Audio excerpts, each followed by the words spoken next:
현재 진행 중인 검찰개혁 입법과 동시에 이재명 죽이기에 대한 진상조사, 인적 청산, 피해 회복 등을 전면적으로 추진해야 합니다. 검찰권이 다시는 특정 세력의 도구로 남용되지 않도록 실질적 조치를 취해야 합니다. 특히 정책 판단을 직권 남용으로 왜곡하여 기소한 사건.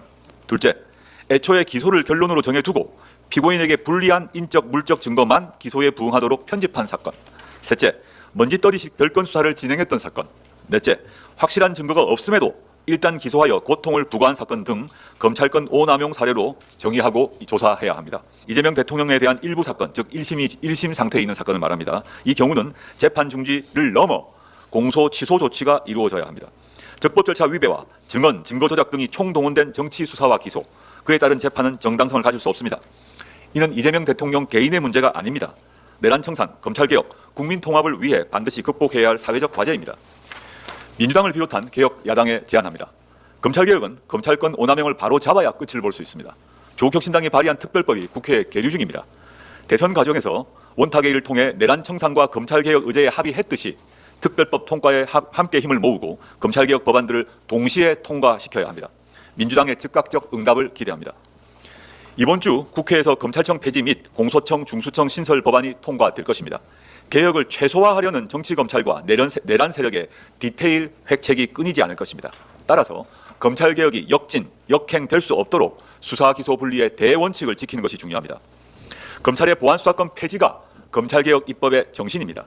처음에는 수사를 경찰에게 맡기고 그 다음에 검찰이 전면적으로 다 수사할 수 있도록 한다면 수사, 기소 분리의 의미는 없어집니다. 단지 시간적으로 검찰이 늦게 수사할 수 있는 것뿐입니다. 그래서 문재인 정부 시절에도 그 범위를 한정하고 특정한 바 있습니다. 하지만 윤석열과 한동훈 검찰은 등 그 한 글자를 악용해서 대통령 시행령으로 사실상 모든 수사를 검찰이 할 수 있도록 검찰 수사권을 원상 복귀시켰습니다. 이렇듯 검찰은 조금의 틈만 보이면 그것을 악용해온 집단입니다. 따라서 형사소송법에 명시된 검찰의 직접 수사권을 폐지해야 합니다. 검찰로부터 송치받는 사건에서 경찰이 수사한 내용을 검찰이 다시 수사하도록 보장하는 직접 보완 수사권이 전면적으로 인정되는 것은 안 됩니다.